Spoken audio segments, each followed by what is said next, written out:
With all the doom and gloom going on in the current Pokemon card market, you might be sitting there thinking to yourself, now is not a great time to start a Pokemon card business. However, I am here to say there's never any better time than the present. And if we always wait for those perfect conditions to get started, that time, I promise you, will never come. Hey, I'm Craig with legendarycardboard.com, and in today's video, we're going to discuss how I would go about getting started with starting my own Pokemon card business in the current climate that we find ourselves in. But before we get into that, I want to give you guys an update on the Legendary Cardboard and Games physical store. As I was out of town for a week, I came home, got sick for a week. We've had some updates going on. I'm in the middle of trying to play catch up. And so I wanted to get you guys fully up to date, kind of where we're at and the whole behind the scenes process on getting that store up and running. First big thing that we had happen was, if you haven't seen on TikTok or Instagram yet, is our exterior sign got installed. Nice big legendary up top there, you'll see Cardboard and Games on the bottom. It turned out amazing. The guys that manufactured it and installed it did an awesome job. We couldn't be happier with it. Now, if you're kind of asking yourselves, well, what's going on with "and Games" in our name? Our name in the physical store is Legendary Cardboard and Games because we got cards and we got games. Not only are we offering TCG, right, with the card games, we're going to be offering our esports lounge video games, and we're also going to be kind of heavily focusing on board games as well. So just a variety of games in there. So we thought it made sense to, hey, Legendary Cardboard and Games. Second big updates that's been going on this week is we got all of our tables assembled. We got all our chairs laid out. So our play space, we got a lot of space to house a lot of people coming in to play, TCG events. When we can get approved, table space for board games. We got plenty of table space, so we're excited to be able to offer that to the community here. And then also we got our display cases built, set up. We're starting to lay them out how we want them. We decided, instead of having the display cases all in a row, we did our cash wrap / service desk there in the middle of the two 6-foot displays, just to kind of break that up a little bit and for us to be more kind of centrally located when we're dealing with customers. So things are starting to really come together on the inside. We still got a lot more to get in place. Each day we're getting something new done, and before you know it, it's going to be the end of March and we're going to be looking at our grand opening. Now let's get into talking about how I would personally start my Pokemon card business or TCG business right now in the current climate that we're in, where Pokemon cards are going absolutely bonkers. And how I would do it is exactly how I've already done it. Okay, I would start off with what I have on hand, meaning my collection, things I've bought up, right? And starting small on a platform like eBay, TCG Player, okay, and working towards that, just dealing with singles right now.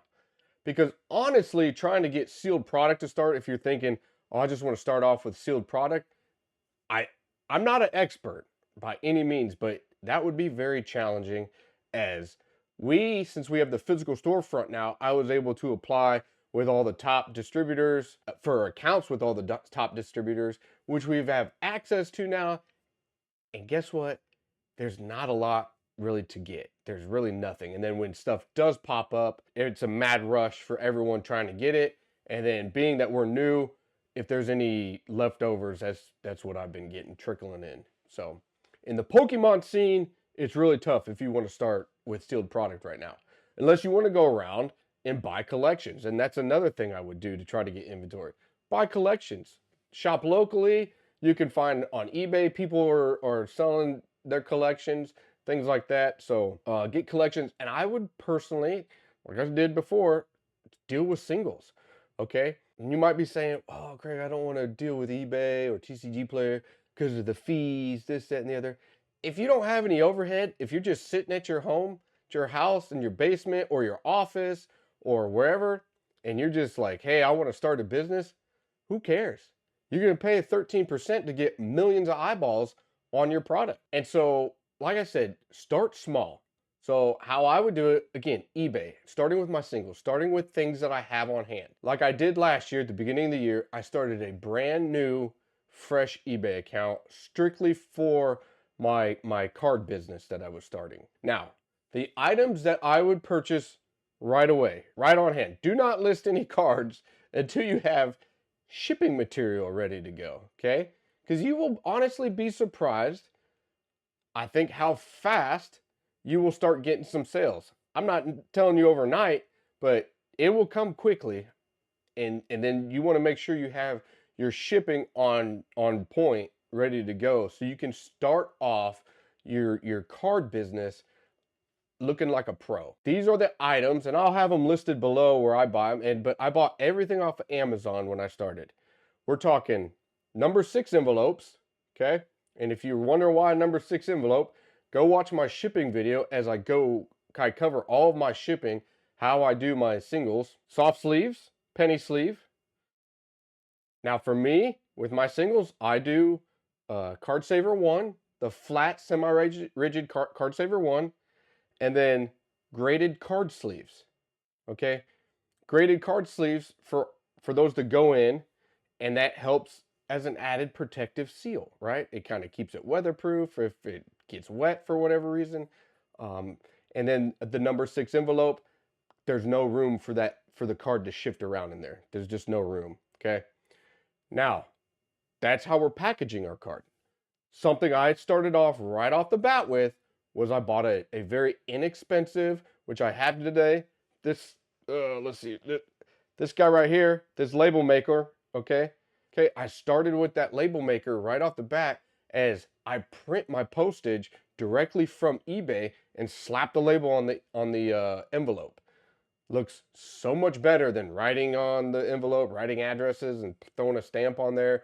Or some people have just a regular printer, so they print the label, cut it out, and then tape it all down. I think the label maker is a much cleaner, more professional appearance, and I think you will see continued sales as when people see their package, their envelope show up and it looks all clean and crisp and nice, and then they open it and the card is all in there perfect. They will repeat. You'll have a lot of repeat buyers. Now, another thing, okay?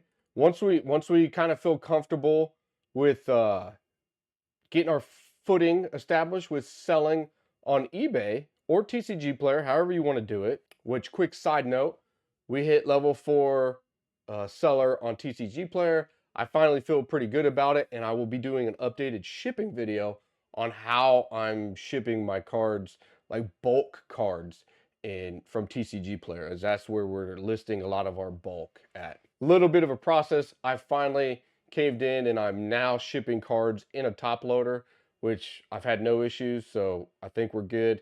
And I'll go ahead. I'm going to make an updated shipping video to share that process with you guys on how I'm kind of getting rid of bulk now. Continue on with our eBay method, okay? Once we feel pretty solid about shipping some of these lower end cards. Now, something to keep in mind for the envelope on eBay, $20 or below. It's got to be $20 or below value for it to qualify to go into the eBay standard envelope. So after we get comfortable with that, me personally, this is what I did, but this is how I did it. Exactly what I did was I then moved up into like some higher valued cards, but then I got real heavy in grading cards. I've graded cards in the past, but that was for my PC, personal collection, not really worrying about flipping, if you will, right? So I would put grading into my business plan now, right? And I know I've already seen it in some of my comments before, like in my pre-grading video. I get it. Not everybody likes grading, and grading is subjective. Grading is a scam. Grading is this, that, the other. I 100% agree with those comments. I understand that. But guess what? The grading adds value to the card. If you are a business, why would you not want to do something that's adding value to something you're trying to sell? If I can buy an $8 card, get it graded for an average of 16 bucks a card, and then go and flip it and sell it for $60 plus, Why would I not do that? I mean, we're in business here. If you're starting a business, that's your whole goal, right? Is to find ways to increase value, to sell things for higher. That way you can churn it back into your business and just continue doing that process and scaling up the more you do, right? Remember, the biggest thing I've learned in this business is this is a volume game, okay? Volume. That is where the success comes. Not these big, huge profit margins. Okay. We're not looking to like double, triple money every single play. Okay. We want to, 20, 30%, but in volume, large amounts, constantly throwing cards out there, constantly churning product, all that. So, and something else. So, even though I'm saying constantly churning product, hey, let's not race to the bottom. Okay. I don't know why people give away cards for so cheap. It's crazy to me. Do not be like so fanatical about, oh, I got to sell my inventory. I got to get through it. Got to get through it. Don't do it. I don't do it, and our stuff still sells. I don't sit there and try to be the bottom listing on everything we do. I will never do that. I see no reason for it, as we constantly have eBay sales going on. We constantly now have TCG player sales going on. So it's no need to race to the bottom to fight for the lowest price. I don't understand it. So don't do it. While we start on eBay or TCG player, right, we're doing singles, we're kind of playing around with that.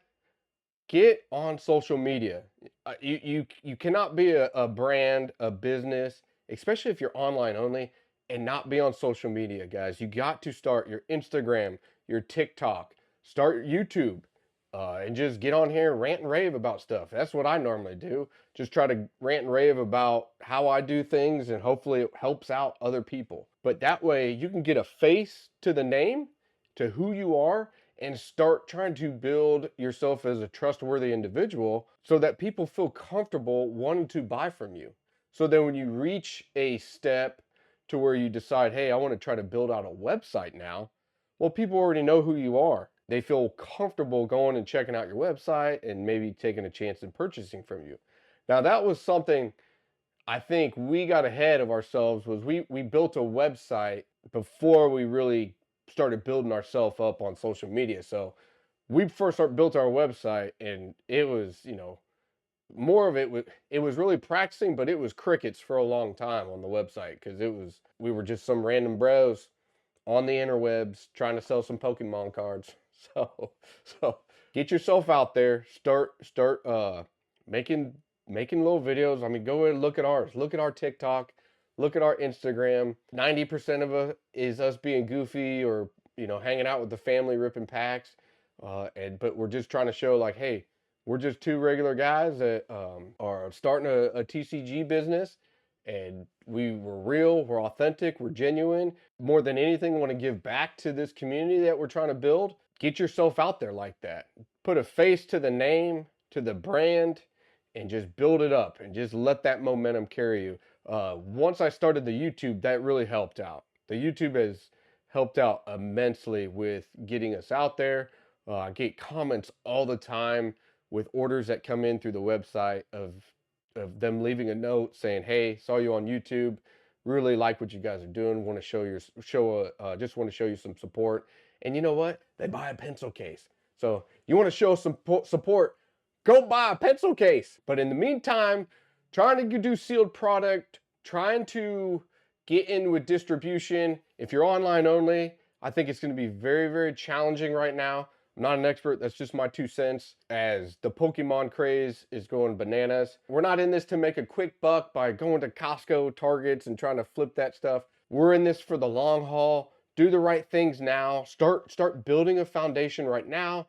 So when this banana bubble we're in right now decides to pop and things start to stabilize and come back down to hopefully normalish levels, you will have your foundation built. Of you've been selling on eBay, you started your social media, people know who you are, and that when you decide to say, hey, I want to now try to go ahead and get an online distributor to build out a website and get product, that people know you now.